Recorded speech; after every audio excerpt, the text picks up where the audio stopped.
నేను మీ రవినాయక్. ఉమ్మడి ఆదిలాబాద్ జిల్లాలో ప్రస్తుతానికి అందరి కన్నులు జైనూరు పోయినాయి. ఆదివాసీ ప్రాంతంలో 144 సెక్షన్ ఎందుకుంది? ఈ ప్రాంతంలో ప్రస్తుత పరిస్థితి ఏ విధంగా ఉంది? జిల్లా మంత్రి ఏమంటుంది? ఒకసారి మనతో పాటు జిల్లా ఇన్ఛార్జ్ మినిస్టర్ సీతక్క ఉంది, ఒకసారి మేడంతో మాట్లాడిద్దాం. మేడం, ఏంటి మేడం పరిస్థితి ఏంటి? ఈరోజు సీరియల్గా మీటింగ్లో అటెండ్ అవుతున్నారు, ఆదివాసీ నాయకులతో మాట్లాడుతున్నారు, ఎట్లుంది మేడం, ఏంటి పరిస్థితి? అంటే వాస్తవానికి ఆదివాసులు ఎప్పుడు కూడా శాంతి కాముకులు, శాంతియుతమైనటువంటి మార్గంలో జీవిస్తారు, శాంతియుతంగా సహనంతో ఉంటారు, ఓపికతో ఉంటారు. కానీ ఏదైనా సమస్య వచ్చినప్పుడు ఖచ్చితంగా సమస్య మీద తిరుగుబాటు అనేది మనకు సమ్మక్క సారలమ్మ చరిత్ర అప్పటి నుంచి చూసిన, అదేవిధంగా ఇక్కడ మన బ్రిటిషర్స్కి వ్యతిరేకంగా జరిగినటువంటి రామ్జీ గోండు పోరాటము, నిజాంకు వ్యతిరేకంగా కొమురం భీం పోరాటము, తర్వాత బీర్సా ముండా పోరాటము, ఇట్లాంటి ఎన్ని పోరాటాలలో కూడా ఓపిక, సహనము, తర్వాత అది ఇబ్బంది అయినప్పుడు ఒక తిరుగుబాటు అనేది అదొక మాకు ఒక వారసత్వంగా అది జీన్స్లో ఉందేమో, అట్లా వస్తుంది. సరే, ఇక్కడ జైనూరు విషయం కాడికి వచ్చినప్పుడు ఆ రోజు మహిళకు జరిగినటువంటి విషయంలో చాలామంది ఆదివాసీ మహిళ చావు బతుకులో ఉంది. తర్వాత కొంతమంది ఏమో చనిపోయిందని కూడా స్ప్రెడ్ చేయడం జరిగింది. దాంతో ఒరిజినల్గా బాధపడ్డటువంటి వాళ్ళు ఉన్నారు. దీన్ని రాజకీయ ప్రయోజనాల కోసం లేదా ఇంకొక వైపు డైవర్ట్ చేసి రెండు మతాల పంచాయతీగా సృష్టించాలనే లక్ష్యంతో కూడా కొంతమంది ప్రయత్నం చేశారు. కానీ మేము మొదటి నుంచి చెప్తా ఉన్నాం, సమస్యను సమస్యగానే చూద్దాము.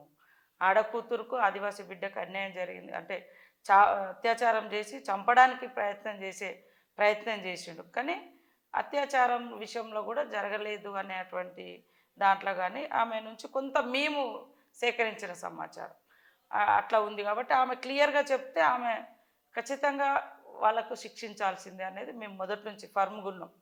ఎవరిని ఉపేక్షించేది లేదు. అక్కడి నుంచి వచ్చిన బిడ్డలుగా, ఒక ఆడబిడ్డలుగా తప్పకుండా ఆడవాళ్ళ ఆవేదన తెలుసు. కాబట్టి ఎప్పుడైనా మేము ఆడవాళ్ళ పక్షాన, మరి ఇట్లా ఇంకా వెనుకబడ్డ జాతుల పక్షాన ఖచ్చితంగా సీఎం రేవంత్ రెడ్డి గారు కానీ, నేను కానీ, ఇక్కడ మన ఎమ్మెల్యేలు కానీ ఉంటాం. కానీ ఆ రోజు జరిగిన దాన్ని ఒక వర్గంగా చిత్రీకరించేసరికి అది కొంత డైవర్ట్ చేసేటువంటి సమస్య కూడా ఉంది. ఇదేదో మతాల సమస్యలే, ఇదేదో కులాల సమస్యలే అనడంతో మిగతా ఆదివాసీలు నిజంగా అక్కడ ఏం ఫేస్ చేస్తున్నారో, ఎలాంటి ప్రాబ్లమ్స్ ఉన్నాయో అది చర్చ జరగకుండా పోతుంది. అసలు ఏం జరగాలో ఆ న్యాయం జరగకుండా పోతుంది. కాబట్టి ఖచ్చితంగా మన ఆదివాసీ మహిళ మీద జరిగినటువంటి అత్యాచారం విషయంలో ప్రభుత్వం అంటే పోలీసుల దృష్టికి రాగానే కేసు పెట్టిరు, జైలు పెట్టిరు, వాడిని జైలు పెట్టిరు. ఆ కుటుంబానికి ఖచ్చితంగా ఆయన కుటుంబానికి ఎట్లా ఏదైతే అది చేయవచ్చు. కానీ అందరికీ అంటే మిగతా వాళ్ళు మన వాళ్ళతో మంచిగా ఉండేటువంటి వాళ్ళు, మంచి క్యారెక్టర్ ఉండేటువంటి వాళ్ళు కూడా బలవడం అనేది ఇది కొంచెం మా అందరికి కూడా ఇబ్బందికరమైన. ఈరోజు చర్చలో ఆదివాసీ సర్మడిలతో మాట్లాడిండ్రు, ప్రధాన సమస్యలు వాళ్ళకి తెలుస్తాయి. అదేవిధంగా పలు ప్రధానమైన సంఘాలతో కూడా మాట్లాడారు, నాయకులతో. ఎట్లుంది ప్రధాన అంశాలు మీ దృష్టికి తీసుకొచ్చారు? ఇది ఎట్లుంది ప్రస్తుతం మన జిల్లాలో పరిస్థితి ఎట్లుంది? అంటే ఫ్రాంక్గా చెప్పాలంటే వాళ్ళందరూ కూడా ఇది జరగకుంటే బాగుండేదని అన్నారు ఇలాంటి సంఘటన. ఎందుకంటే చాలా ఏళ్ళ నుంచి మనోళ్ళు వాళ్ళతో అంటే ఇక్కడ ముస్లిమ్స్ కానీ ఇతర కమ్యూనిటీస్ కానీ కొంత కలిసిమెలిసి ఉండడం, మనోళ్ళు ఆశ్రయం ఇచ్చినటువంటి సందర్భాలు. సరే, ఎక్కడెక్కడి నుంచో జీవించడానికి వచ్చిర్లే ఉండలే అన్నటువంటి వాయి కూడా. సేమ్ టైంలో జైనూరు లాంటి ఊర్లు కూడా కొంత పురాతనం నుంచి కూడా అక్కడ ముస్లిం కమ్యూనిటీ ఉంది. అయితే ఇక్కడ ఆవేదన ఏంటంటే చాలా స్పష్టంగా చాలా చోట్ల నాన్ ట్రైబల్ కావచ్చు, లేదా అక్కడ జైనూరులో కావచ్చు, ముస్లిమ్స్ కావచ్చు, లేదా ఇంకా కొన్ని చోట్ల గిరిజనేతరులు ఆదివాసీ అమ్మాయిలను చేసుకొని పర్టికులర్గా ఉద్యోగాలు ఉన్నటువంటి వాళ్ళని చేసుకొని వాళ్ళు ఆ ఉద్యోగ ఉపాధి అవకాశాలు వాళ్ళ కుటుంబాలకు లబ్ధి చేకూరుస్తున్నారు. సేమ్ టైంలో భూముల కోసం కూడా భూములు రాయించుకుంటున్నారు. అది మెయిన్గా ఈ లోపట అంటే పెద్ద మనుషులలో. సరే, కొంతమంది యూత్ కావచ్చు, కొంతమంది అంటే వీళ్ళు ఎక్కడైతే ఆవేదనతో ఉన్నారో అది కొంత డైవర్ట్ కావడంలో అక్కడ జైనూరులో కూడా ఇంకా కొన్ని వేరే వాళ్ళ ప్రోత్సాహము, వీళ్ళని తీసేస్తే మా బిజినెస్ నడుస్తాయి అనేది కూడా అంటే అది కూడా కొద్దిగా కనిపించింది నాకు అక్కడ మా సర్వేలో. కాబట్టి చట్టాలు అందరికీ వర్తింప చేయాల్సిందే. అట్లనే ఇది 1970లో జైనూరులో 3 ఇళ్ళు ఉన్నాయి. ఉమ్, అటువంటిది ఇప్పుడు 1500 ఇళ్ళు అయినాయి. ఉమ్, 62 మంది మా ఆదివాసీ అమ్మాయిలను ఉమ్. నేరుగా గిరిజనేతరులు పెళ్లి చేసుకున్నారు. పెళ్లి పేరుతో మోసం చేస్తున్నారు. భార్య ఉండగానే ఇటు ఇంకో ఆదివాసీ మహిళను చేసుకున్నారు. మా భూమిని తీసుకుంటున్నారు. మా హక్కులను కాలు రాస్తున్నారు అంటారు. ఇటువంటి అంశాలు ఏదైనా మీ దృష్టికి వచ్చాయా అసలు? అంటే వాస్తవానికి నేను ఆదివాసీ ప్రాంతాల్లో నుంచి వచ్చిన బిడ్డగా ఆదివాసీ ప్రాంతాల్లో పనిచేస్తున్నాం. మనము ఈ గోదావరి పరివాహక ప్రాంతంలో 170 యాక్ట్ ఉంది. ఈ చట్టానిలో గిరిజనేతరులకు అంటే ఈ హక్కు లేదనే ఉద్దేశంతో చాలామంది ఆదివాసీ మహిళల్ని చేసుకుంటున్నారు అనేది కొంత మాకు గతం నుంచి కూడా కొంత సమాచారం ఉంది. మిగతా అంటే మన వాళ్ళందరికీ కూడా అది ఒక ఆవేశాన్ని ఇస్తుంది. కాబట్టి ప్రేమ కంటే ఎక్కువ ఈ భూమి మీదనో ఈ ఆస్తుల మీదనో ప్రేమతో చేసుకుంటున్నారు. వీళ్ళని పెళ్లి చేసుకున్నా కూడా మళ్ళీ ఎక్కడో అదే తీసుకున్న భూమిని చిన్న గుడి చేసి అక్కడ నుంచి మా భూములను లాక్కుంటున్నారు. హక్కులను ఇక్కడ ఉన్న పీసా చట్టం నిర్వీర్యం అయిపోయింది. 170 నిర్వీర్యం అయిపోయింది. మా ఆదివాసీ అమ్మాయిలే ప్రధాన టార్గెట్గా అంటే 3 వరుస ఘటనలు జరిగాయి జైనూరులో. అదంతా కూడా ఒక కమ్యూనిటీకి చెందిన వాళ్ళే చేసిందని వాళ్ళ ప్రధాన డిమాండ్. అదే ప్రధానమైన శర్మిడీలు కావచ్చు, నాయకులు కావచ్చు, ఆ చొరవ అది కొద్దిగా వాళ్ళతో వీళ్ళకు అది ఉండడం కూడా కొద్దిగా ఇబ్బందికరమైనటువంటి పరిస్థితి. ఈ పర్టికులర్ పర్సన్ గురించి ఇంకా బ్యాడ్ ఉంది. గతంలో కూడా చంపేసిండు, ఆయన ఇంట్లో పెట్టుకున్నాడు.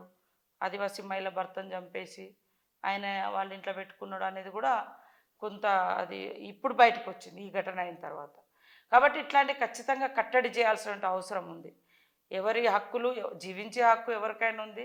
కానీ ఎవరికి ఉండే హక్కులు, సంస్కృతి, సాంప్రదాయాలు, ఆచారాలు, పెద్దలు ఇప్పుడు రాయ్ సెంటర్స్ అనేది ఇక్కడ మనకు ఊరు పరిపాలనా విభాగం ప్రధాన అంతా వాళ్ళు చూస్తారు. వాళ్ళ ప్రాధాన్యత తగ్గిపోయింది.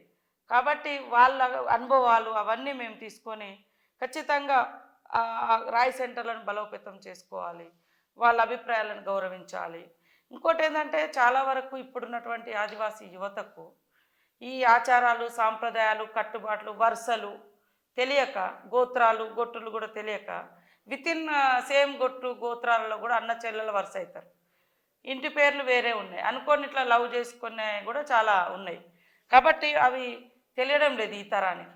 ఇంకోటి ఏంటంటే ఉద్యోగం రాగానే మనం చాలా డెవలప్ అనుకొని ఇట్లా మనోళ్ళు ఇవాళ ఆవేదన అంతా వాళ్ళు చెప్పింది మాకు. ఉద్యోగాలు చేసే అమ్మాయిలు ఎక్కువ వేరే కమ్యూనిటీ వాళ్ళని చేసుకుంటున్నారు. తర్వాత భూములు ఉన్న కొంత ఎవరైనా ఉంటే రోడ్డు వైపు భూమి ఉంటే వాళ్ళని కూడా చేసుకొని ఆస్తి అంతా వాళ్ళు షాపింగ్లు పెట్టుకుంటున్నారు. ఇట్లాంటివన్నీ కూడా మా దృష్టికి ఈరోజు వచ్చినాయి. వీటి మీద ఏం చేయాలి ఏందనేది ఇటువంటి ప్రధాన అంశాలను ఏమన్నా ముఖ్యమంత్రి గారి దృష్టికి తీసుకెళ్తారా? ముఖ్యమంత్రి గారి దృష్టికి ఒకవేళ తీసుకెళ్తే ఎట్లా అంటే మీరు ఒక ఆదివాసీ ప్రధాన లైన్లో ఉన్నారు, అంటే ప్రజాపాలన భాగంలో ఉన్నారు, ఏం చేయబోతున్నారు రానున్న రోజుల్లో ఆదివాసులు? అంటే మనం ఇక్కడ ఒక మతము, ఒక కులము అన్నట్టు కాకుండా ఆదివాసులకంటూ ఒక స్పెషల్ స్టేటస్ ఉంది ఇక్కడ. కాబట్టి ఆ గౌరవాన్ని, అస్తిత్వాన్ని, హక్కులను పరిరక్షించుకుంటూ ఇక్కడ ఎవరికి వ్యతిరేకం కాదు. మనం బాగుండాలంటే ఇంకొకరిని ద్వేషించాల్సిన అవసరం లేదు. ఒక్కొక్క కులము, ఒక్కొక్క జాతి ఉంటుంది. కానీ వీళ్ళ హక్కులు ఆదివాసీలను ఎట్లా ప్రొటెక్ట్ చేసుకోవాలి, వాళ్ళ ఉద్యోగాలు, ఉపాధి అవకాశాలు, ఐటీడీఏలను బలోపేతం చేసుకోవడం, ఇక్కడ ఉన్నటువంటి భూములను కాపాడుకోవడము, తర్వాత ఈ ప్రేమ మోజులో పడి అసలు ఈ అమ్మాయిలు ఎక్కడెక్కడ వెళ్తున్నారు, వాళ్ళ జీవనం ఏముంది, దీని మీద కూడా మేము ఒక రీసెర్చ్ లాగా ఒక టీం ఐటీడీఏ నుంచి వేస్తాం. తప్పకుండా ఐటీడీఏ నుంచి ఒక టీం వేస్తాము, సీఎం దృష్టికి తీసుకెళ్తాము. గతంలో వచ్చిన ప్రతి చట్టం కానీ, ప్రతి ఉద్యోగాలు కానీ, ఉపాధి అవకాశాలు కానీ, ఈవెన్ పోడు భూముల చట్టం వరకు కూడా కాంగ్రెస్ ప్రభుత్వం బ్రహ్మాండంగా ఈ ప్రాంతాల అభివృద్ధి కోసం గతంలో నిధులు ఇచ్చింది, చట్టాలు ఇచ్చింది, చేసింది. గత 10 ఏళ్లలో చూస్తే మొత్తం ఐటీడీఏలు నిర్వీర్యం అయిపోయినాయి. ఉద్యోగాలు లేవు, యువతకు ఉపాధి లేదు. మనం చదువుకోండి అని చదువును ప్రోత్సహించినాం. కానీ 10 ఏళ్లలో అసలు ఎక్కడ ఒక ఉద్యోగం కూడా రాలే. దానికి తోడు ఈ మన ప్రాంతాలలో ఉండేటువంటి ఉద్యోగాల జీవో నెంబర్ 3 కూడా పోయి ఎక్కడో హైదరాబాద్ నుంచి వచ్చిన వాళ్ళు ఇక్కడ ఉద్యోగాలు చేస్తారు. అక్కడ నుంచి వచ్చిన వాళ్ళు ఇక్కడ ఉద్యోగం చేయడం వాళ్ళకి ఇష్టం లేదు. సేమ్ టైంలో మన లోకల్ పిల్లలకు కూడా ఉద్యోగ అవకాశాలు లేవు. కాబట్టి ఇట్లాంటివన్నీ కూడా చాలా అన్రెస్ట్ తీసుకొచ్చింది. ఎక్కడ పోయినా అది మనం ఎవరిని కదిలించినా ఇబ్బందికరమైనటువంటి పరిస్థితి ఉంది. దీన్ని తప్పకుండా ఒక నివేదిక రూపంలో రాసి ఐటీడీఎల్ నుంచి కూడా వీలైనంత వరకు ఐటీడీఎల్ను బలోపేతం చేయడం, వాళ్ళకు వివిధ రూపాల్లో ఎకనామికల్ సపోర్ట్, మన కాంగ్రెస్ ఉన్నప్పుడు ఆర్థిక సహకారం, ఆ గేదెలు కావచ్చు, లేకుంటే డబ్బులు కావచ్చు, ఇంకే రకరకాల ఇచ్చి కూడా ప్రోత్సహించేది. కానీ గత 10 ఏళ్లలో అన్ని శాఖలు ఒక్కొక్కటి కనుమరుగవుతూ వచ్చింది. మనం కొట్లాడుకునే దీంట్లోనే పడిపోయినాం. అసలు గవర్నమెంట్లను ఏం అడగాలనేది మర్చిపోయి ఈ కొట్లాటలలో గత 10 ఏళ్లలో ఈ ప్రాంతాలు కూడా అలాంటి పరిస్థితి ఉండే. కాబట్టి ఏదేమైనా ఈ ప్రాంతాల అభివృద్ధి కోసం ఖచ్చితంగా ప్రశాంతమైన పల్లెల్లో 144 సెక్షన్ ఉంది, 2 వర్గాల మధ్య ఇష్యూతో. ఇట్లా ఎన్ని రోజులు ఉండబోతుంది? మన పోలీసుల దగ్గర నుంచి జిల్లా మంత్రిగా ఇన్పుట్ తెప్పించుకున్నారా? ఏంటి పరిస్థితి? తప్పకుండా. అందుకనే ఈరోజు మనకు ప్రధాన భూమిక పోషించే గ్రామ పెద్దలు, రాయ్ సెంటర్ ఎల్డర్స్, ఆ పెద్దలతో మాట్లాడినాం. రేపు ఆదివాసీ సంఘాలతో కూడా కూర్చుంటున్నాం. వాళ్ళ ఒపీనియన్స్, వీళ్ళ ఒపీనియన్స్ అన్నీ తీసుకొని భవిష్యత్తులో ఈ ప్రాంతాలకు ఒక మంచి రక్షణలాగా, మంచి వాళ్ళ జీవన ప్రమాణాలు మెరుగయ్యేలాగా ఇక్కడ ఐటీడీఏని కూడా ఒక మంచి, మనకు అర్జెంట్ అవసరం ఉందంటే మనం ఎప్పుడు పోయినా ఐటీడీఏలకు అడిగిపోతాం. కానీ అక్కడ కూడా ఏం లేని పరిస్థితి ఉంటే వాళ్ళు కూడా ఏం చేయలేని పరిస్థితి. కాబట్టి ఐటీడీఏల ద్వారా సంపూర్ణమైనటువంటి నిధులను కేటాయించుకోవడం, స్థానిక ఉద్యోగాలు కూడా కొంత క్రియేట్ చేసుకోవడం, ఉద్యోగ అవకాశాలు కల్పించడం, ఖచ్చితంగా శాంతియుత ప్రశ్నలు, పోరాటాలు అది ఉంటాయి, ఉండాల్సిందే. వాళ్ళు శాంతియుతంగా, ఎందుకంటే ఏమైనా జరిగినప్పుడు మెమోరాండాలు ఇవ్వడము, కలవడము.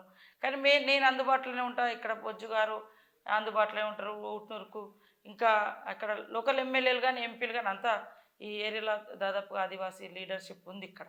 కాబట్టి మనం వాళ్ళ బాధలు వింటే ఖచ్చితంగా కొంత పరిష్కారం. ఇట్లా కొట్లాడుకోవడము లేదా విధ్వంసాలు చేసుకోవడం మూలంగా కేసులు అయ్యి ఇప్పుడు నేరం కింద అవుతుంది, క్రైమ్ కింద అవుతుంది. అప్పుడు ఖచ్చితంగా కేసు పెట్టాల్సి వస్తుంది. న్యాయం మన వైపు ఉన్నా మనం ఒక్కొక్కసారి అఫెన్స్ చేయడంతో అదే చెప్తున్నా, అది సమస్యను, మా ఆవేదనను పక్కకు పంపించి అసలు విషయాన్ని తప్పుదో పట్టించే ప్రయత్నం జరుగుతుందంట. నిజంగానే దీంట్లో ఏదైనా పార్టీల ఇన్వాల్వ్మెంట్ ఉందా? నిజంగా ఉద్యమం ఏమైనా జరిగిందా లేదా? అసలు విషయం ఏంటి మేడం? ఈ విషయం ఏమైనా మీ దృష్టికి వచ్చింది? అది కొంతమంది ఇందాక వాళ్ళు పెద్ద మనుషులు చెప్పినట్టు కూడా మేము అక్కడ లోకల్ వాళ్ళం తక్కువ ఉన్నాం, బయట వాళ్ళు ఇన్వాల్వ్ అయ్యారు అనేది కూడా చెప్పారు. మాకు ఇంటర్నల్గా వచ్చే సమాచారం ఆదిలాబాద్ నుంచి కూడా ఒకరిద్దరు వ్యాపారులు ఈ దీంట్లో ఇన్వాల్వ్ అయ్యారని తెలుస్తుంది. అంటే కమ్యూనల్ ఇష్యూ, ఆదివాసీ మహిళకు అన్యాయం జరిగింది. ఆదివాసీలకు సంబంధించినటువంటి రక్షణకు సంబంధించి కానీ, ఉద్యోగాలకు సంబంధించి కానీ, ఉపాధికి సంబంధించి కానీ, భూములకు సంబంధించి, ఆదివాసీ మహిళల పెళ్లిలకు సంబంధించి ఇదంతా ఫ్యాక్ట్ ఉంది. కానీ దీన్ని ఇంకొక యాంగిల్లో రుద్దాలనేది, దీని మూలంగా ఇదంతా పోతుంది. ఇది 2 మతాల సమస్యలుగా వస్తే అదే ముందు నుంచి మా గౌరవించట్లేదు. కొమరం భీం నాడు జైలు జంగల్ జమీన్ కోసం చేసింది. ఇప్పుడు మా అస్తిత్వం, మా చట్టాలను ఇంప్లిమెంట్ చేయాలి అనే కోణంలో ఆదివాసులు. మీరు చూస్తే కొమరం భీం పోరాటము, ఇంద్రవెల్లి పోరాటము, ఇంకా అంతకుముందు కూడా రామ్జీ గొండు పోరాటము, బీర్సా ముండా పోరాటం, ఈ పోరాటాలన్నీ ఫలితంగా నెహ్రూ గారు 5th షెడ్యూల్ ఏరియా తీసుకొచ్చింది, స్పెషల్ స్టేటస్. మన దగ్గర 5th షెడ్యూల్, ఈశాన్య రాష్ట్రాల్లో 6th షెడ్యూల్. ఇప్పుడున్నటువంటి తరం గుర్తుపెట్టుకోవాలి ఆయన. వాస్తవానికి ప్రత్యేక హక్కులు, చట్టాలు ఇవన్నీ కూడా ఆనాడు కాంగ్రెస్ ప్రభుత్వం మూలంగానే వచ్చింది. ఇప్పుడు మనం చూస్తే లాస్ట్ గవర్నమెంట్లో బీజేపీ ఉంది, బీఆర్ఎస్ ఉంది. ఆ ఉద్యోగాలు ఇచ్చే జీవోనే పోయినటువంటి పరిస్థితి.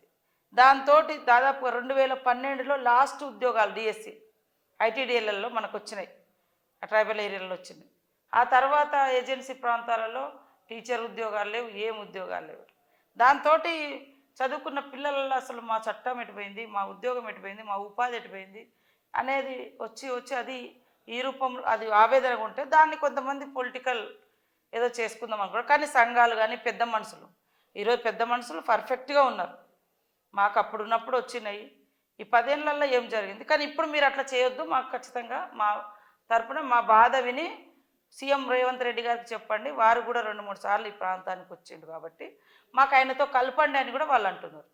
సీఎం గారు కూడా రెడీగా ఉన్నారు కలవడానికి. ఎప్పుడైనా కూడా ఈ ప్రాంతానికి ఆయన చాలా ప్రాధాన్యత ఇచ్చినటువంటి వ్యక్తిగా ఎప్పుడో 80లో అంటే 80లో జరిగిన ఘటనను కూడా తన భుజాల మీద వేసుకొని ఎస్ ఆ రోజు ఆంధ్ర పాలనలో ఆనాడు పొరపాట్లు జరిగినాయి, మేము తప్పని ఒప్పుకుంటున్నాం.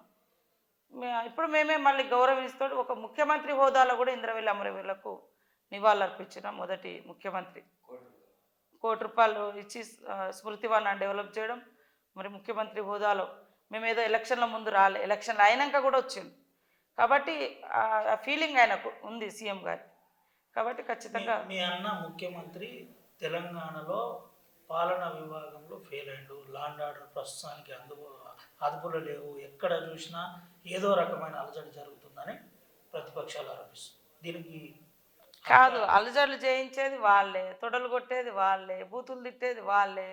నిన్నటిదాకా వాళ్ళ పార్టీలో ఉంటే వాళ్ళు ఆంధ్రులు కాలేదు, ఇవాళ ఏదో పక్క పార్టీ పోయిరాట అనగానే వాళ్ళ తెలంగాణ కొట్లాటలు వస్తాయి.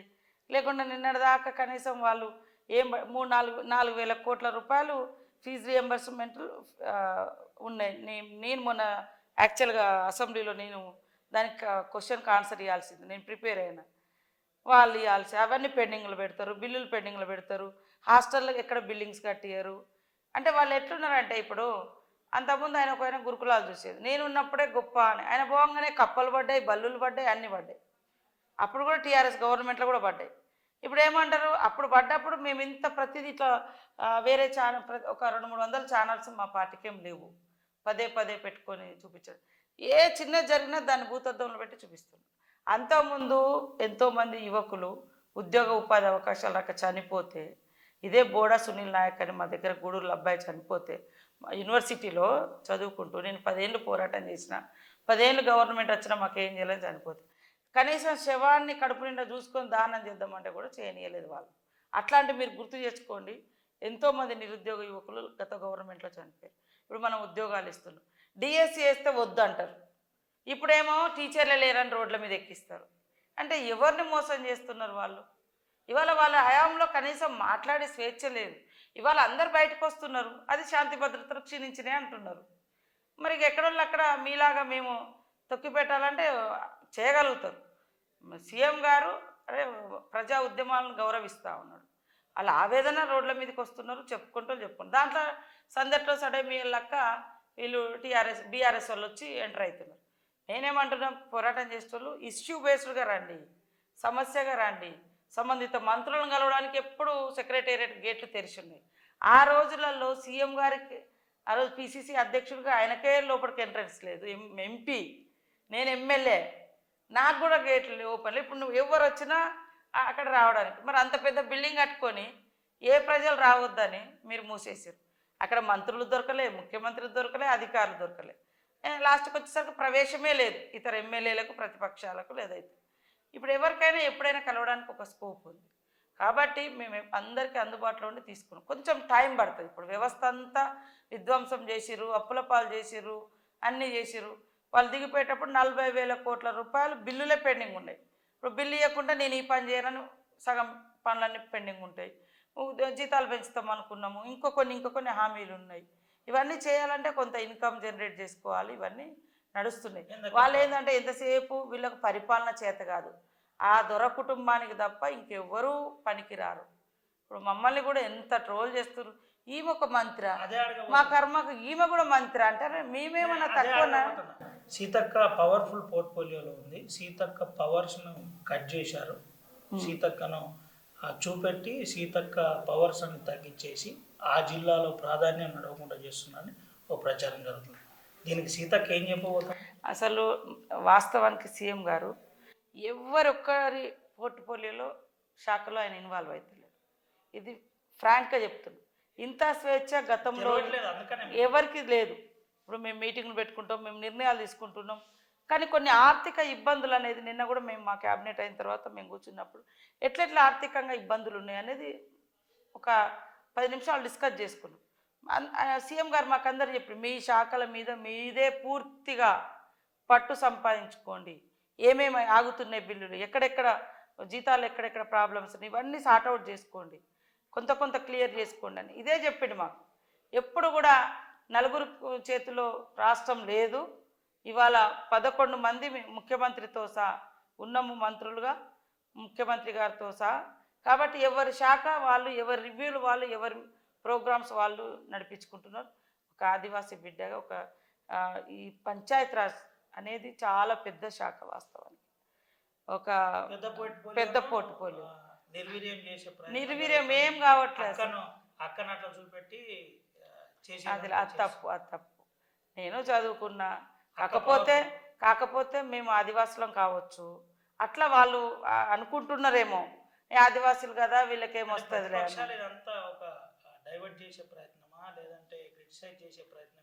అరే ఇప్పుడు వాళ్ళు ఇయ్యని బిల్లులన్నీ మేము ఇచ్చుకుంటూ వస్తున్నాం, క్లియర్ చేసుకుంటూ వస్తున్నాము. మా శాఖ, మీ పంచాయతీరాజ్ శాఖలో సర్పంచుల సమస్యలు పూర్తి కాలేదు, బిల్లులు పెండింగ్ ఉన్నాయి, ధర్నాలు చేస్తున్నారు, ఇది బిల్లుల పెండింగ్ ఎవరి హయాంలో జరిగింది? వాళ్ళ హయాంలో జరిగింది. ఇప్పుడు మేము పారిశుద్ధ్య కార్మికులు కానీ ఇతర మెయింటెనెన్స్ కానీ మేము చేసుకుంటూ వస్తున్నాం. ఇంకా ఇవ్వాల్సినవి ఉన్నాయి, ఇచ్చుకుంటూ వస్తాం తప్పకుండా.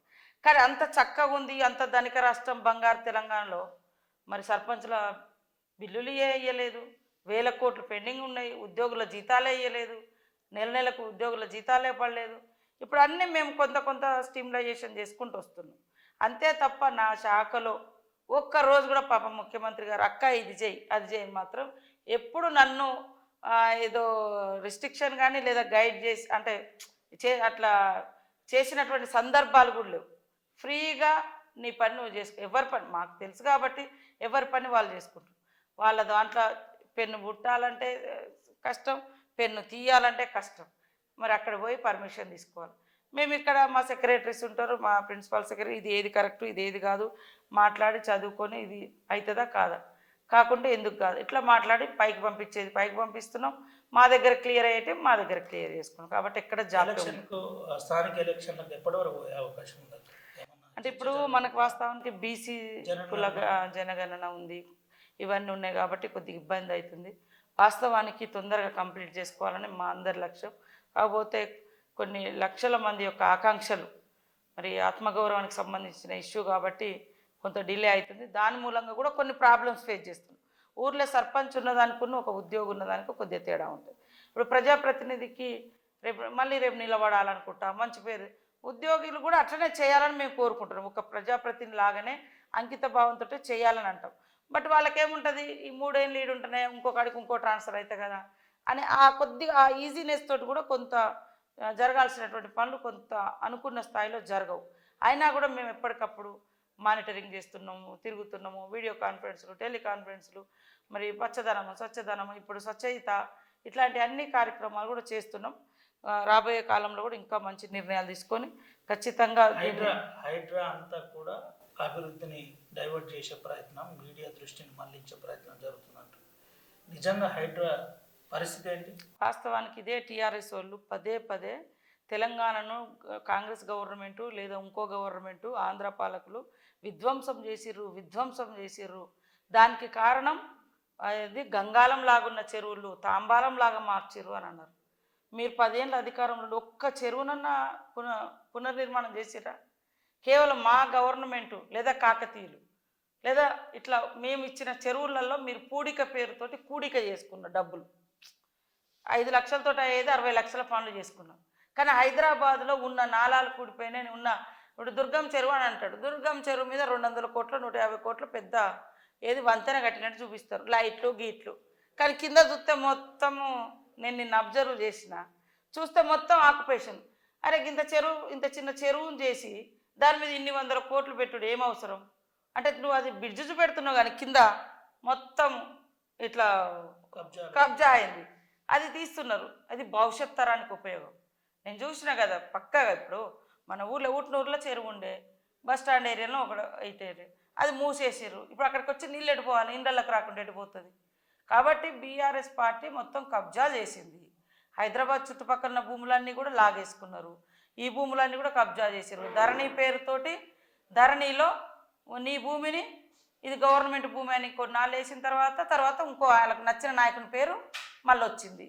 నీ దగ్గర ఉన్నప్పుడే ఇది గవర్నమెంట్ భూమి, వాళ్ళ దగ్గర పోయినాక వాళ్ళ నాయకుడి పేరు వస్తుంది. ఇట్లాంటి చాలా చేశారు. అందుకనే ధరణి కూడా తీసేయాలని చెప్తే రాష్ట్రం అందరూ ఒప్పుకొని గ్రామీణ ప్రాంతాలలో ఎక్కువ ఓట్లు వేసారు. ఇవాళ హైడ్రా అనేది చాలామంది డిమాండ్ చేస్తున్నారు. మొన్న ఖమ్మం వరదలు, మహబాద్ వరదలు, వరంగల్ వరదలు. వరంగల్ వాళ్ళు వడ్రా కావాలంటారు, మహబాద్ వాళ్ళు మాడ్రా కావాలంటారు, ఖమ్మం వాళ్ళు కాడ్రా కావాలి. ఇట్లా పేర్లు పెట్టుకొని వాళ్ళే చెప్తున్నారు మా దగ్గర రావాలా, మా దగ్గర రావాలి. కాబట్టి జెన్యున్గా సరే పేదవాళ్ళు ఎవరైనా మోసపోయిన వాళ్ళు ఎవరైనా ఉంటే అది సీఎం గారికి దరఖాస్తు పెట్టుకోవడం, లేకుంటే లోకల్గా ప్రజాప్రతినిధులను దరఖాస్తు పెట్టుకుంటే అట్లాంటి ఆలోచించి వాళ్ళకి ఏదైనా ఆల్టర్నేట్ చూపెడదాం. కానీ ఇప్పుడు మొత్తం మనం చెరువులన్నీ వచ్చేస్తే ఇళ్ళకు నీళ్ళు వస్తే మరో బెంగళూరు, మరో చెన్నై అట్లాంటివి కూడా అయినాయి. బెంగళూరులో చూస్తూనే ఒక దిక్కు నీళ్ళు ఎక్కడ చూసినా నీళ్ళు వచ్చినాయి, మొన్న చూస్తే తాగడానికే నీళ్ళు. ఇవాళ తాగడానికి కూడా హైదరాబాద్లో నీళ్ళు ఉండాలంటే ఖచ్చితంగా చెరువులను పునరుద్ధరించుకోవాలి. సేమ్ టైంలో వరదలు రావద్దు అంటే చెరువులను మనం పునరుద్ధరించుకోవాలి, కాపాడుకోవాలి. ఇది మేము చేస్తుంటే వాళ్ళు ఉలిక్కి ఉలిక్కి పడతారు. అరే మీరే అన్నారు గంగాలం లాగున్న చెరువులు, నేను అసెంబ్లీలో మాట్లాడినట్టు పెడతా. ఇప్పుడు మీరేం చెంబులాగా చేసారు, చెంబు గ్లాస్ లాగా చేసారు. ఇది తీసేస్తామంటే ఎందుకు ఇంత ఆతృత వీళ్ళకు, ఎందుకు ఇంత ఆవేదన?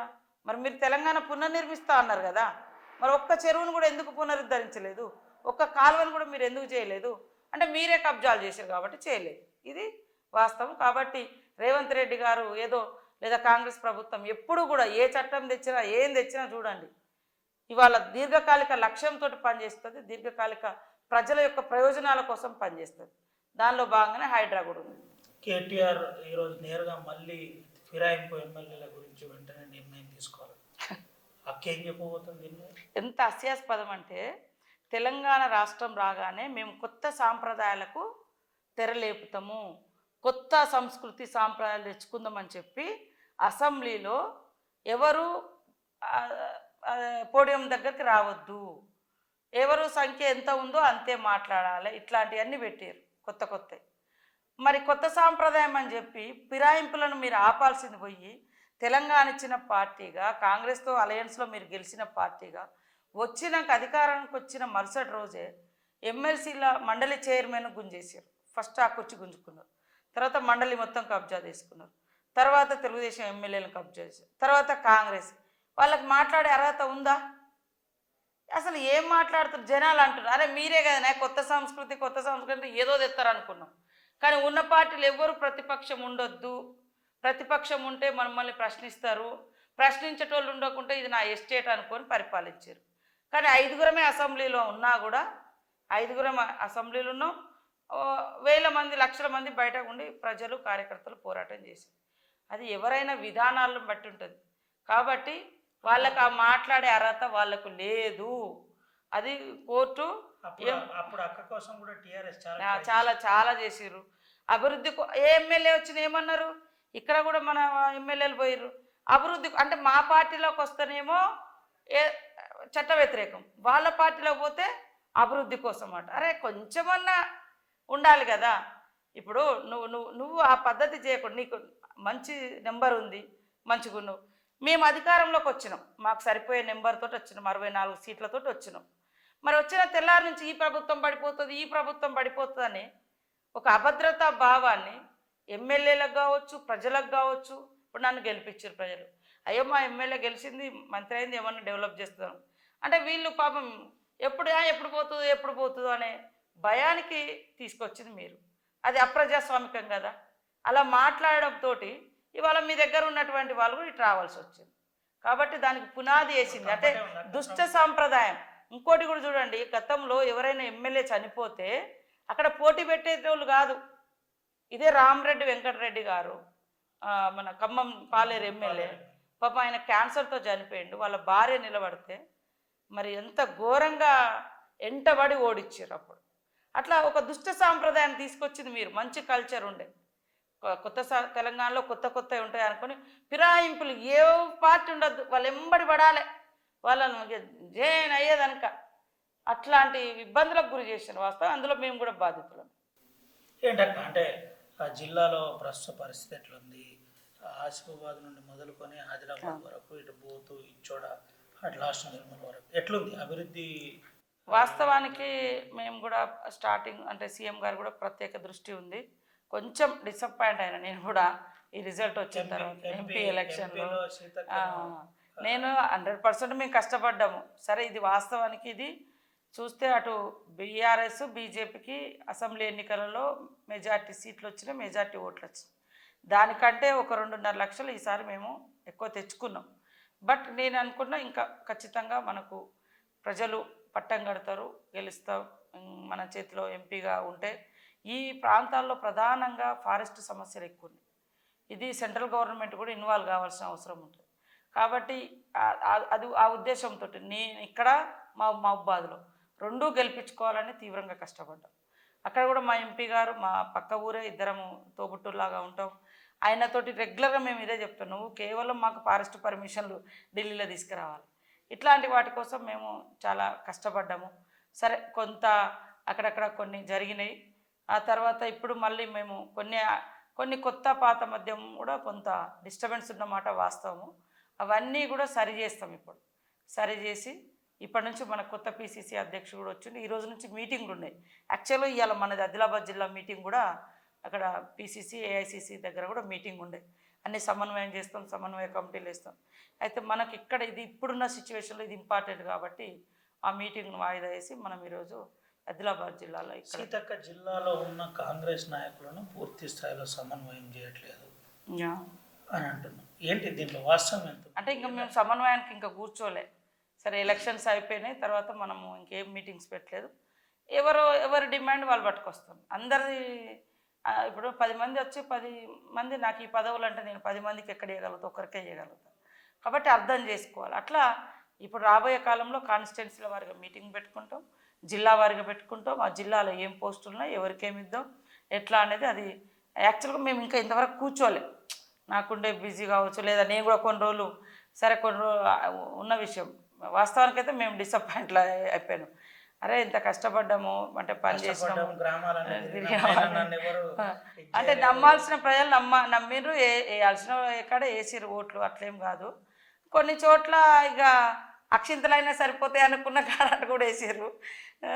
వాస్తవం మీరు చూడండి, 10 సంవత్సరాల బీజేపీ పాలనలో ఈ ప్రాంతాలలో మరి వాళ్ళే గవర్నమెంట్ సెంట్రల్లో స్టేట్లో ఎన్ని సమస్యలు ఇట్లా ఇప్పుడు ఈ రోజుకి పుట్టుకొచ్చినాయి కాదు. కాబట్టి ఈ సమస్యలన్నీ పేరుకుపోవడానికి గత ప్రభుత్వాలు కారణం.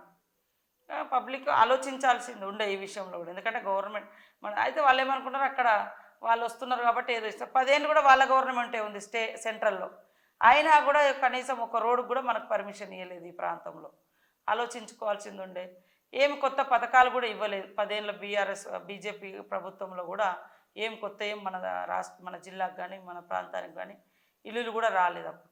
కాబట్టి ఇప్పుడు ఖచ్చితంగా మనం ఎంత వాటా కడుతున్నామో అంత వాటా ప్రకారం మనకు రావాల్సిందే అని మేము అడుగుతున్నాం. వాళ్ళు ఏ మీటింగ్ పెట్టినా మన మంత్రులు కానీ ముఖ్యమంత్రి కానీ పోతున్నాం. ఎందుకంటే మన ప్రజలు పన్నులు కట్టినప్పుడు ఆ వాటా ఏందో % మనకు ఖచ్చితంగా వస్తే మన గ్రామాలను డెవలప్ చేసుకుంటాం. ఇవాళ కొన్ని డాటా రిలీజ్ అయింది. ఎంతసేపు ఫండ్స్ అంతా మహారాష్ట్ర, ఛత్తీస్గఢ్, మధ్యప్రదేశ్, యూపీ ఇట్లనే తీసుకెళ్తున్నారు. మరి మన ప్రాంతం వెనుకబడి ఉన్నదని మనం రాష్ట్రాన్ని తెచ్చుకున్నాం. ఇక్కడ నుంచి అత్యధిక పన్నులు పోతున్నాయి. కాబట్టి మనకు కూడా ఎందుకు ఇవ్వకూడదు? ఇక్కడ ఉన్నటువంటి ఎంపీ గారు కూడా ఖచ్చితంగా ప్రశ్నించాలి. ఎమ్మెల్యేలు కూడా, బీజేపీ ఎమ్మెల్యేలు సెంట్రల్ గవర్నమెంట్ దగ్గర పోయి మాట్లాడాలి. మంత్రులు కూడా ఇక్కడ వాళ్ళకి బీజేపీకి 8 మంత్రులు ఇచ్చారు, 8 ఎంపీలు ఇచ్చారు. సో 8 ఎంపీలు ఖచ్చితంగా వాటా తీసుకురావాల్సినటువంటి అవసరం ఉంది. ప్రజాపాలన పేరుతో పూర్తిగా ఇటు రైతు రుణమాఫీ లాంటి అంశాన్ని తీసుకొచ్చారు. అటువంటి రైతు రుణమాఫీ పూర్తి స్థాయిలో కాలేదు, మా పరిస్థితి ఏంటి అని నేరుగా రైతులు ప్రశ్నించే పరిస్థితి ఏర్పడింది. ఈ సమస్యను ఎట్లా పరిష్కారం చేయబోతున్నారు? వాస్తవానికి ఇంకా రైతు రుణమాఫీ అనేది ఇంకా కంప్లీట్ కాలే, ఇంకా మొత్తం అయిపోయింది. కొత్త సమస్యలు అయితే మనోళ్ళు పాత డాటా చూసి వేసారు. పాత గవర్నమెంట్ కూడా కనీసము వెనక ముందేం ఆలోచించలే. మనలాంటి ఏజెన్సీ ప్రాంతాలలో రైతులు ఉన్నారు, చాలామందికి పట్టాలు లేవు, ట్రైబ్స్కి లేవు, నాన్ ట్రైబ్స్కి లేవు. అలాంటి వాళ్ళు కూడా రుణాలు తీసుకున్న వాళ్ళు ఉన్నారు. వాళ్ళకు పహానీల మీద మాఫీ కావాల్సినటువంటి అవసరం ఉంది. అదేవిధంగా ఇంకా కొంతమంది రేషన్ కార్డ్ అది ఇంకా కొన్ని సమస్యలు ఉన్నాయి. ఆ బ్యాంకర్స్ దగ్గర కూడా కొన్ని పెండింగ్ అవుతున్నాయి, ఏదో చిన్న కారణాలు చూపించి. అట్లాంటి వాటిని కూడా జిల్లా కలెక్టర్లు ఎక్కడికక్కడ మానిటరింగ్ చేసుకోవాలి. నా నియోజకవర్గంలోనే నేను ఒక 15-20 రోజుల క్రితం మీటింగ్ పెడితే మా జిల్లాకు 190 కోట్ల రూపాయలు వచ్చినాయి.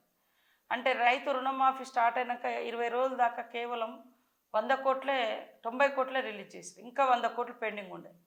ఎందుకు చేస్తలేరని మేము బ్యాంకర్స్తో మీటింగ్ పెట్టినాక 15 రోజులలో మళ్ళీ 40 కోట్లు రిలీజ్ అయినాయి, మళ్ళీ 50 కోట్లు ఇంకా పెండింగ్ ఉంది, మళ్ళీ మా కలెక్టర్ని మీటింగ్ పెట్టమని చెప్పి. అంటే ఇట్లా కూడా అక్కడక్కడ పెండింగ్ ఉన్నాయి చాలా వరకు. అందుకని బ్యాంకర్స్ కూడా వేగంగా పరిగెత్తాలి. సేమ్ టైంలో ముఖ్యంగా ట్రైబల్ ఏరియాలలో కొంచెం ఈ ప్రాబ్లం ఎక్కువ కనబడుతుంది.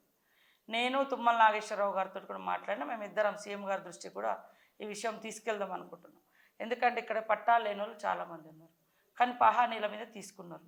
వాళ్ళకు కూడా ఖచ్చితంగా ఎగ్జంప్షన్ ఇవ్వాలి. పేద చిన్న సన్నకారు రైతులే వాళ్ళే కాలేదు, వాళ్ళే ఎక్కువ అప్పులు ఉన్నారు. కాబట్టి ఎందుకంటే పైన 2 లక్షలు కట్టలేదు అనేది కూడా ఉంది. దాని గురించి కూడా నాకంటూ ఒక అభిప్రాయం ఉంది. 2 లక్షల పైన ఉన్న వాళ్ళకు కూడా ఇప్పుడు ట్రైబల్ ఏరియాలో చాలా మంది నేరుగా 2 లక్షలు జమ చేస్తే సరిపోతుంది, మాకు 4 లక్షలు ఉంటుంది, 3 లక్షలు ఏంటి అని ఓ చర్చ జరుగుతుంది. అవునవును. దీన్ని కాంగ్రెస్ పార్టీ ఎట్లా దాన్ని కూడా ఖచ్చితంగా సీఎం గారి దృష్టికి తీసుకెళ్తున్నాం. ఈ 5-6 రోజులలో ఇలాంటి అన్నిటితోటి ఒక నివేదిక లాగిచ్చి వారు కూడా ఎంత వీలైతే అంత ఫ్లెక్సిబుల్గా ఉండాలి, రైతులకు చేస్తూనే ఉండాలనేటువంటి కాన్సెప్ట్ తోటే ఉన్నాడు. కాబట్టి చేస్తాడు. రైతు భరోసా కూడా వస్తుంది. రైతులకు ఇచ్చినది కానీ ప్రజలకు ఇచ్చినది కానీ కొంత టైం పడుతుంది, కానీ ఎగ్గొట్టే పరిస్థితి లేదు. కేటీఆర్ కానీ రోజు దీని మీద అవును, అంటే సూటిగా అడుగుతున్నారు, రైతుల సంగతి ఏంటి, ఎందుకు ప్రభుత్వం నేరుగా ఇది లేదు. అటు ముఖ్యంగా మీకు ఇంకో విషయం, సచివాలయం దగ్గర రాజీవ్ గాంధీ విగ్రహం ఎందుకు పెడుతున్నారు అని నేటుగా సూటిగా అడుగుతున్నారు. ఏంటక్క అసలు ఏం డిసైడ్ చేశాం? మీరైతే చాలా క్లోజ్గా ఉంటారు ముఖ్యమంత్రి గారికి, ఏంటి అసలు దాని ప్రాధాన్యత? ఏం డిసైడ్ లేదు. అటు పక్క 2 ప్రధానమంత్రులది ఉన్నది, మళ్ళీ ఇటు ఒక ప్రధానమంత్రి, ఇటు పివి నరసింహారావు గారిది ఉంది, ఇందిరమ్మది ఉంది. సరే, ఇటు కూడా ఈ దేశం కోసం పనిచేసినటువంటి కుటుంబం, తెలంగాణలో వారి సేవలు కూడా ఉన్నాయి. ఎంతోమంది మహిళలకు రిజర్వేషన్ అవకాశాలు ఇచ్చారు. పేద బడుగు బలైన వర్గాల కోసం నూతన టెక్నాలజీని తీసుకురావడం కానీ, మనకు నేరుగా గ్రామ పంచాయతీలకు నిధులు రావడానికి 73-74 అమెండ్మెంట్ తీసుకురావడంలో వారి యొక్క పాత్ర, ఇవన్నీ కూడా ఉన్నాయి. ఇవాళ సోనియా గాంధీ గారు తెలంగాణ ఇచ్చిన తల్లిగా ఉంది.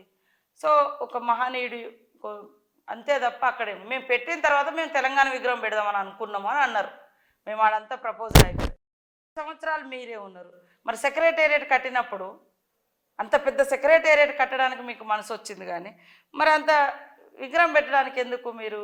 అంటే మీకంటూ మీ కుటుంబంలో ఎవరిదైనా పెట్టుకోవాలనుకున్నారేమో, అందుకనే కావచ్చు. కానీ మేము ఒక మహనీయుడిది, దేశం కోసం పనిచేసినటువంటి నాయకుడిది పెట్టడం జరిగింది. కాబట్టి దాన్ని అంత నీచంగా చెత్త అని ఇంకోటి దురాంకార మాటలు మళ్ళీ పాలనకు రాగానే ఆ విగ్రహాన్ని మేము తీసేస్తామని చెప్తున్నాం. ఇక వాళ్ళు వచ్చేది లేదు, వాళ్ళు తీసేసేది లేదు. అట్లాంటి ఆలోచనలు కూడా మానుకోవాలని కోరుతున్నాం. ఎందుకంటే సరే పరిపాలనలో ఎవరి సొంతం కాదు, కానీ ఇట్లా తొలగించాలనుకుంటే చాలా తొలగించవచ్చు. ఇప్పుడు కూడా మనం అట్లా అనుకుంటే అది కరెక్ట్ కాదు. ఆయన కూడా ఒక ప్రాణత్యాగం చేసిన కుటుంబం. ఇవాళ వీళ్ళలాగా ఎట్టే టైంలో 5 ఏళ్ల కాలంలో 5 పదవులలో ఆ కుటుంబంలో లేరు. త్యాగాల వారసత్వం మోస్తున్న కుటుంబం అది. నెహ్రూ చనిపోతే నెహ్రూ త్యాగాన్ని, నెహ్రూ ఐడియాలజీని ఇందిరమ్మ ముందుకు మోసుకొచ్చింది. ఇందిరమ్మ గారి త్యాగాన్ని అనుకోకుండా రాజీవ్ గాంధీ ఏమో ఆ సుఖాన్ని అనుభవించలేదు. ఆయన ప్రాణం ముక్కలైపోయిండు పాపం. ఇప్పుడు 35 సంవత్సరాలు అవుతుంది ఆ కుటుంబంలో ఎలాంటి పదవులు అనుభవించలేవాళ్ళు, ఎలాంటి గవర్నమెంట్ పదవులు అనుభవించకుండా పబ్లిక్ కోసం పాటుపడుతున్నారు. కనీసం సొంత ఇల్లు కూడా నిర్మించుకోకుండా కోట్లాది మంది పేదలకు ఇల్లు కట్టించినటువంటి ఘనత సోనియమ్మ కుటుంబం ఉంది, ఇందిరమ్మ కుటుంబం. తెలంగాణ ఇచ్చిన ఇన్ని రోజులు ఆగింది చేసిరు, ఇవ్వడం మూలంగానే కదా మీరు 4-5 పెట్టే టైంలో పదవులలో ఉన్నారు. కానీ విగ్రహం పెడితే ఎందుకంత ద్వేషం, ఎందుకంత కసి అని నేను అడుగుతున్నా. మరి రాజీవ్ గాంధీ గారు ఇచ్చిన అవకాశంతో కేసీఆర్ గారు రాజకీయాల్లోకి వచ్చారు. వారి నాయకత్వంలో యూత్లో పనిచేసారు, ఇంకేదో పనిచేసారు. అంత శత్రుత్వం, అంత ద్వేషాన్ని ఎందుకు? అందుకనే కేసీఆర్ కన్నా కొంచెం కాంగ్రెస్తో అప్పుడున్న మంచో చెడో తెలుసు, కానీ కేటీఆర్కి అందరిని ద్వేషించడం తెలుసు. ఒక అహంకారపు మాటలు తప్ప ఇంకొకటి ఏం లేదు. ఇప్పుడు ఆంధ్రోళ్ళని అప్పుడే తిడతావు, అప్పుడే దోస్తులు అంటావు, అప్పుడే అరికాలకు ముళ్ళు గోచుకుంటే తీస్తా అంటావు, అప్పుడే వాళ్ళు గొప్ప చైతన్యవంతులు తెలివి కల్లోళ్ళు కాబట్టి మీకు ఓట్లయితే తెలివి కల్లోళ్ళు, మీ దాంట్లో నుంచి పక్కకొస్తే వాళ్ళు ఆంధ్రోళ్ళు. ఎంత దుర్మార్గంగా ప్రజల్ని రెచ్చగొట్టి మళ్ళీ రాజకీయ ప్రయోజనం పొందాలని చూస్తున్నారో మనం అర్థం చేసుకోవాలి. అక్కడ చెప్పండి, ఇంకో విషయం చెప్పండి. మెయిన్గా రేపు సీతక్కకు పోర్ట్ఫోలియో మారబోతుంది. డిప్యూటీ సీఎం అవునా? అటు హోం మంత్రి కాబోతున్నారు. నిజమా? అసలు ఏంటి పరిస్థితి? ఇది అంతా రూమరా? అదైతే నా దృష్టిలో లేదు తమ్ముడు, అట్లేం లేదు. స్టార్టింగ్లో అంటే మంత్రిగా అయ్యే ముందు అది వచ్చింది కొంచెం. హోమ్ రానున్న మినిస్టర్ రోజుల్లో పోర్ట్ఫోలియోలు అన్ని మారబోతున్నాయి. కొత్త మంత్రులు కూడా రేపు వెంటనే అత్యవసర సమావేశం ఉంది. దీని మీద అవును, సిఎల్పి అవుతుంది, కానీ మేము నిన్నటి నుంచి ఈ లోకంలోనే ఉన్నాం, అక్కడ ఏమవుతుందో తెలియదు. సరే, అధిష్టానం ఏం నిర్ణయం తీసుకున్నా సీతక్క స్వీకరించడానికి రెడీ. స్వీకరించడానికి సిద్ధంగానే ఉంటాం. కొంచెం కొన్ని హోమ్ మినిస్టర్ అట్లాంటివి అన్నప్పుడు కొద్దిగా మేము ఇబ్బంది పడతామేమో అనిపిస్తుంది. చివరి ఒక విషయం చెప్పండి అక్క, ప్రజాపాలన పేరుతో ప్రజా సంఘాలు, విప్లవ పార్టీలు నిర్వీర్యమైపోతున్నాయి. ఒక రకంగా మారణకాండ జరుగుతుంది తెలంగాణలో. దీన్ని ఎట్లా చూడవచ్చు? ఒక ఉద్యమకారులుగా కొంత మీకు ఇబ్బంది అనిపించిన ఇలాంటి వాళ్ళు చెబితే సమాజం రిసీవ్ చేసుకుంటుంది కాబట్టి. వాస్తవానికి మనం వచ్చినాక స్వేచ్ఛ వాతావరణం ఉంది. సంఘాల మీటింగులు కానీ, ధర్నాలు కానీ, సదస్సులు కానీ, ఇవాళ గద్దరన్న లాంటి వారి కోసం ఒక స్థలం కేటాయించడం కానీ, 3 కోట్లు కేటాయించడము, ఎక్కడ ఏదైనా లెఫ్ట్ ఆర్గనైజేషన్స్, సిపిఐ, సిపిఎం వాళ్ళు ఇవాళ మనం తెలుగు యూనివర్సిటీకి పెడుతున్నామంటే పేర్లు కమ్యూనిస్టుల నాయకత్వంలో పోరాటం చేసినటువంటి వాళ్ళు చాకలి ఐలమ్మ కానీ, మన రావి నారాయణ రెడ్డి గారు కానీ, మరి ఒక తెలంగాణ కోసం పాటుపడ్డ కొండ లక్ష్మణ్ బాపూజీ కానీ, ఎక్కడ కూడా తొక్కి పెట్టాలి, అణచిపెట్టాలి అనేది లేదు. పక్కాగా సీఎం గారు నాకంటే ఎక్కువ ప్రజాస్వామ్యం గురించి బాగా మాట్లాడుతున్నాడు. ఇంకొక దశలో మేమే అంటే కొద్దిగా తగ్గి మాట్లాడుతున్నాం, కానీ అందరూ కూడా ప్రజా సంఘాలు, మేధావులు, ముఖ్యమంత్రి ఇద్దరు చెబుతున్నప్పటికీ ప్రభుత్వం సీరియస్గా ఇన్వాల్వ్ అయింది. కేంద్రంకు అటాచ్ అయిపోయింది ప్రభుత్వం అని ఒక ప్రచారం జరుగుతుంది. ఏంటి దీంట్లో వాస్తవం ఉందా? ఇది అంత ప్రచారమా? అది వాస్తవానికి కేంద్రంతో మనకు అటాచ్ కావడం అనేది అది అసాధ్యమైనది. అది మాది ఐడియాలజికల్గానే కాంగ్రెస్కు బీజేపీకి చాలా డిఫరెన్సెస్ ఉంటుంది.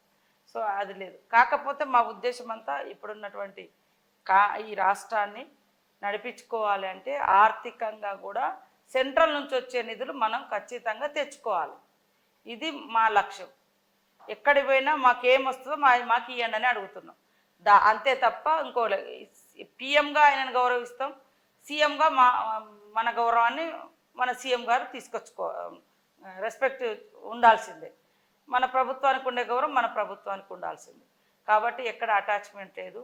సరే, కొన్ని సంఘటనలు సెంట్రల్ గవర్నమెంటు, వివిధ రాష్ట్రాల ఫోర్సు ఇదంతా కూడా ఉంది కాబట్టి ఇక జరుగుతున్న కొన్ని సంఘటనలు జరుగుతున్నాయి. కూడా ఇబ్బంది పడుతుంది, చివరిగా చెప్పండి అక్క, ఎట్లుంది అంటే శిశు సంక్షేమ శాఖ పరిస్థితి ఏంటి? ఒక నిమిషంలో చెప్పేసి. శిశు సంక్షేమంలో మేము కొన్ని కొత్త స్కీమ్స్ కూడా తీసుకొస్తున్నాము. ముఖ్యంగా మహిళా సేఫ్టీ కోసం కూడా కొన్ని కొత్త యాప్స్ కావచ్చు, రేపు ఇంకా కొన్ని డిస్కషన్స్ పెట్టి మేధావులతోటి అందరితో మహిళా వాళ్ళతోటి కొన్ని పాలసీలు కూడా అత్యాచారాలు ఇవన్నీ కూడా రూపుమాపడం కోసం ఒక బలమైన నిర్ణయాలు తీసుకోవాలని అనుకుంటున్నాం. అదేవిధంగా డిజేబుల్ పర్సన్స్ కోసం జాబ్ పోర్టల్ కానీ, వాళ్ళకి 5% రిజర్వేషన్ కానీ అవి కూడా తీసుకురావడం జరిగింది. ఇట్లా కొన్ని అంగన్వాడీ సెంటర్స్లలో నర్సరీ స్కూల్స్గా మారుస్తున్నాము. అదేవిధంగా గ్రామీణ ప్రాంతంలో కూడా మహిళల కోసం పెద్ద ఎత్తున మరి ఉపాధి అవకాశాలను పెంపొందించడం కోసం 17 రకాల వ్యాపారాలను గుర్తించి ఇప్పుడు మహిళా శక్తి క్యాంటీన్స్ కావచ్చు, ఇందాక ఇవాళ కోళ్ళ పరిశ్రమకు సంబంధించి కావచ్చు, ఇట్లా ఏది ఆ లొకేషన్లో మన మహిళలకు ఉపాధినిస్తాయో అవన్నీ కూడా ప్రోత్సహిస్తున్నాం. మహిళలను కోటీశ్వరులను చేయాలనే లక్ష్యంతో సీఎం రేవంత్ రెడ్డి గారు మమ్మల్ని ప్రోత్సహిస్తూ ఉన్నాడు. కాబట్టి ఖచ్చితంగా మహిళా ఆర్థిక అభివృద్ధి, సామాజిక అభివృద్ధి, రాజకీయ అభివృద్ధి ఇది జరగాలి. అదేవిధంగా పెరుగుతున్నటువంటి అత్యాచారాలు ఇట్లాంటి దేశంలో కానీ రాష్ట్రంలో కానీ జరగకుండా ఒక దిక్చూసిని ఒక మంచి నిర్ణయాలు తీసుకొని వెంటనే నిందితులను కఠినంగా శిక్షించేటట్టుగా ఇటు భయము ఇటు భక్తి, శిక్ష ఫస్ట్ శిక్ష ఉంటుంది, శిక్షణ ఉంటుంది. ఈ రెండింటిని కూడా ఎట్లా తీసుకెళ్లాలనే దాని మీద ఇంకా చర్చలు జరుగుతున్నాయి. కొన్ని మంచి స్కీమ్స్ కూడా తీసుకొస్తుంది. గాంధీ హాస్పిటల్లో జైనూర్ ఘటనకు సంబంధించిన మహిళ పేరు చెప్పాలి, ఎట్లుంది మేడం? బాగుంది. ఇప్పుడు అంత సర్జరీలో కూడా అక్కడ ఒక మంచి స్పెషలిస్ట్ డాక్టర్ గారు సర్జరీలో ఆయనే స్పెషలిస్ట్ అంటే అక్కడ ఆపినాం. లేకుంటే నిమ్స్కు తీసుకెళ్ళి గతంలో కూడా అక్కడ ఒక అబ్బాయి అయినప్పుడు మేమే నిమ్స్లో మంచి ట్రీట్మెంట్ ఇప్పించినాం. నేను 2 సార్లు వెళ్ళినా, మా ఎమ్మెల్యే గారు కూడా 2 సార్లు పోయిండు, తర్వాత అందరు వెళ్ళినా. యాక్చువల్గా నేను కూడా నిన్న వెళ్ళాల్సింది ఉండే, కొంత బిజీ స్కెడ్యూల్ తోటి వెళ్ళలేదు. తప్పకుండా బయట మంచిగా బయటకు వస్తుంది. ఈ సమస్యను ఏ విధంగా పరిష్కరించబోతుంది సీతక్క? ఛాలెంజ్గా తీసుకున్నట్టున్నది. ముఖ్యంగా గ్రామాల పెద్దలతోటి, గుడాల పెద్దలతోటి, పెద్ద మనుషులతోటి చర్చ చేస్తున్నారు. ఇప్పటికే మీ పార్టీలో చాలా మందితో చర్చ చేస్తున్నారు, మీరు కావచ్చు, ఎమ్మెల్యే కావచ్చు. ఎట్లా అదే అంటున్నా, ఈ సమస్యగా చూద్దాము, మనకుండే సమస్యలను పరిష్కరించుకుందాం. ఏదో రాజకీయ పార్టీల ఇంట్రెస్టులో, లేదా ఇంకెవరో వాళ్ళ వ్యక్తిగత వ్యాపార ఇంట్రెస్టులో, లేదా నా పార్టీ మేనిఫెస్టో ఇంట్రెస్టులో ఈ జాతుల మీద రుద్దొద్దు, మనం రుద్దించుకోవద్దు. మనం స్ట్రైట్ ఫార్వర్డ్గా మాకు ఇవి ఉన్నాయి, ఈ బాధలు ఉన్నాయి, ఇవి ఉన్నాయి, ఇవి పరిష్కరించండి అని అనుకుంటే పోతే అవి ఖచ్చితంగా పరిష్కారం అవుతుంది. వీటిని సైడ్ ట్రాక్ చేసుకొని ఇంకో ఎజెండాను మనం ఎత్తుకుంటే నష్టపోయేది ఆదివాసులే. కాబట్టి ఈ ప్రాంతం అభివృద్ధి జరగాలంటే శాంతియుత వాతావరణంలో ఖచ్చితంగా మా ప్రభుత్వం అభివృద్ధికి కట్టుబడి ఉంది, నిధుల కేటాయింపు కట్టుబడి ఉంది, ఐటీడీఏలో బలోపేతానికి కట్టుబడి ఉంది. ఇంకా ఏమేమి ఇప్పుడు మనకు వచ్చేటువంటి విధి విధానాలన్నీ కూడా రూపొందించుకొని తక్షణంగా ఐటీడీఏల ద్వారా ఐటీడీఏ పీఓ కంట్రోల్ అయ్యేటి చేస్తాం, కలెక్టర్లు కంట్రోల్ అయ్యేటి చేసేస్తాం. అవసరమైతే ఇట్లా ఆదివాసీ అమ్మాయిలను పెళ్ళిళ్ళు చేసుకొని మోసం జరిగే వాటి మీద కూడా రీసెర్చ్ చేస్తాం, వాటిని కూడా కట్టడి చేస్తాం. ఇవన్నీ కూడా నిర్ణయాలు తీసుకుంటాం. చివరిగా 2 వర్గాలకు సీతక్క ఏం సందేశం ఇవ్వబోతుంది ఆర్టీవీ ద్వారా? మన ఆదిలాబాద్ జిల్లాలో, మరి ఆసిఫాబాద్, ఉమ్మడి ఆదిలాబాద్ జిల్లాలో కొంతకాలంగా ఉన్నటువంటి ఈ టెన్షన్ వాతావరణం, వాస్తవానికి ఎవరు తప్పు చేసినా కఠినంగా శిక్షించాల్సిందే. అది కులము మతము అని కాదు, శిక్ష ఖచ్చితంగా చట్ట ప్రకారం శిక్ష జరుగుతుంది. కాబట్టి మన ఇక్కడ జరుగుతున్నటువంటి ఈ ఆవేదనను ఒక శాంతి భద్రతల సమస్యగా సైడ్ ట్రాక్ వెళ్లకుండా ఆదివాసీ సమస్యలు, పెండింగ్ ఉన్నటువంటి సమస్యలు అవన్నింటిని కూడా మనం పరిష్కరించుకున్నాం. ఇక్కడటువంటి 2 వర్గాల ప్రజలు, ఇటు ట్రైబ్స్ కావచ్చు, నాన్ ట్రైబ్స్ కావచ్చు, ముస్లిమ్స్ కావచ్చు, గత కొన్ని సంవత్సరాలుగా కలిసిమెలిసి జీవిస్తున్నారు. ఈ జాతులలో కానీ, గిరిజనేతర జాతులలో కానీ, గిరిజనేతర కులాలలో కానీ, ఆదివాసీలలో కానీ, గిరిజనులలో కానీ ఎవడు తప్పు చేసినా ఆ తప్పుకు ఖచ్చితంగా అందరం ఐక్యమై వాడిని శిక్షిద్దాం, ఈ ప్రాంతాన్ని అభివృద్ధి చేసుకుందాం. సేమ్ టైంలో ఇక్కడ ఆదివాసులకు ఉండేటువంటి ప్రత్యేక ఆచారాలు, సాంప్రదాయాలు, హక్కులు అవన్నీ కూడా మిగతా సమాజం గౌరవించాలి, వాటిని కూడా గుర్తుపెట్టుకోవాలి. అప్పుడే మనము అందరం ఇక్కడ శాంతియుతంగా కలిసిమెలిసి బతుకుతాము. కాబట్టి అందరి యొక్క భద్రత మా బాధ్యత. కానీ అంతర్గత కలహాలు సృష్టించుకోకండి. మీకేం కావాలో ప్రభుత్వానికి తెలియజేయండి. మీరు ద్వేషాల్లోకి రావద్దు. మనకేం కావాలో మనం సాధించుకుందాం, అడుగుదాం, ప్రశ్నిద్దాం. కానీ ఎదుటి వాళ్ళను శత్రువులుగా భావించి కొట్టుకొని చంపుకునే పరిస్థితి తీసుకొస్తే మనము బాధితుల నుంచి మరి నేరస్తులుగా మారే అవకాశం ఉంటుంది. ఎందుకంటే చట్టం అనేది ఉంటుంది కాబట్టి. ఖచ్చితంగా ప్రభుత్వం ఉంది. ప్రభుత్వము ఆదిలాబాద్ జిల్లాలో ఉన్నటువంటి ఆదివాసుల సమస్యను ఓపికగా వింటున్నాము. వాళ్ళ సమస్యల పరిష్కారానికి అంకిత భావంతో పనిచేస్తాము. సేమ్ టైంలో గిరిజనేతర సోదరులు కూడా ఆదివాసులతోటి గత అనేక సంవత్సరాలుగా కలిసిమెలిసి బతుకుతున్నారు. కాబట్టి ఆదివాసుల గౌరవాన్ని, వాళ్ళ అస్తిత్వాన్ని, వాళ్ళ హక్కులను రెస్పెక్ట్ చేయండి అని కూడా నేను కోరుతాను, గౌరవించండి అని కోరుతాను. రైట్ అక్క, థ్యాంక్ యూ. ఇది పరిస్థితి. ఆదివాసుల అస్తిత్వాన్ని గౌరవించాలి. ఇంతకు ముందు ఏ విధంగా ఉందో ఇప్పుడు కూడా అదే విధంగా అందరూ కలిసిమెలిసి ఉండాలని చెప్తున్నారు. ముఖ్యంగా రాజీవ్ గాంధీ విగ్రహాన్ని ఖచ్చితంగా సెక్రటరియట్ దగ్గర పెడతాం. హైడ్రా లాంటి రావడం వల్ల ప్రజలు స్వాగతిస్తున్నారని చెప్తున్నారు. దీంతో పాటు రానున్న రోజుల్లో అభివృద్ధి కోసం మేము ముందుంటాం, అభివృద్ధి మా ధ్యేయం. ఎవరు మాపై ఎలాంటి నిందలేసినా దానికి ఎదుర్కోవడానికి సిద్ధంగా ఉన్నాం. ప్రస్తుతానికి పోర్ట్ఫోలియోలో మాకు స్వేచ్ఛ ఉంది. ఆ స్వేచ్ఛను ముఖ్యమంత్రి కల్పిస్తున్నాడు. ముఖ్యమంత్రి సక్సెస్ఫుల్గా పాలన చేస్తున్నాడని సీనియర్ మంత్రి సీతక్క మంత్రి ఆర్టీవీతో ఎక్స్క్లూజివ్ ఇంటర్వ్యూతో చెప్పిన పరిస్థితి కనబడుతుంది. సాయితో రవినాయక్, ఆర్టీవీ ఆదిలాబాద్. మరిన్ని వీడియోస్ కోసం ఛానల్ ని సబ్స్క్రైబ్ చేయండి. లేటెస్ట్ అప్డేట్స్ కోసం వాట్సాప్ ఛానల్ ని ఫాలో చేయండి. అండ్ లింక్ డిస్క్రిప్షన్ లో ఉంది.